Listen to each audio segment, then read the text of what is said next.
comment les identifier pour éviter de faire perdre à l'entreprise des milliers d'euros. Moi, j'avais aussi des risques où j'avais qu'une seule personne, un seul ingénieur pour toute une équipe. Et si cet ingénieur se cassait la figure, comment faire pour le remplacer? Ça veut dire qu'à ce moment-là, le projet est arrêté et la personne, le temps de lui trouver un remplaçant, ça pouvait mettre le projet vraiment en retard, sachant qu'on avait des deadlines très serrés, qu'on ne pouvait pas se permettre d'être en retard.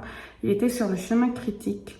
Donc vraiment, c'est important à évaluer, à reconnaître pour, dès que le risque arrive, eh bien, avoir la réponse qu'on avait prévue pour ce risque, plutôt que de réfléchir à ce moment-là et de perdre encore plus de temps, d'avoir une décision de la direction, du management, alors que là, vous avez déjà une décision et vous devez juste dérouler le plan que vous aviez prévu pour ce risque. Bien sûr, il y a des risques qu'on n'avait pas prévus. Aujourd'hui, dans toutes nos matrices de risque, on a que faire en cas de pandémie? Eh bien, le Covid nous a apporté ce nouveau risque que personne n'avait prévu, que tout le monde a dû faire avec. Il y en a qui ont dû mitiger, qui ont dû atténuer, et il y en a qui ont trouvé des opportunités dans le Covid. Moi, j'étais dans une entreprise qui installait les outils collaboratifs Teams. Et je peux vous dire que eux, ils ont pu avoir beaucoup de clients qui devaient mettre à distance leurs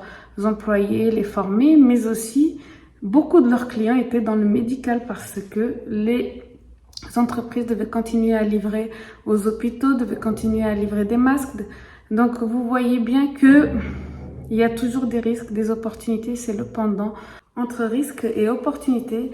Et faire le changement, bouger, c'est vraiment aussi une posture, un mindset à avoir en tant que chef de projet si on veut passer au niveau suivant, être un manager. Et ça, c'est ce que la certification PMP peut vous apporter comme posture.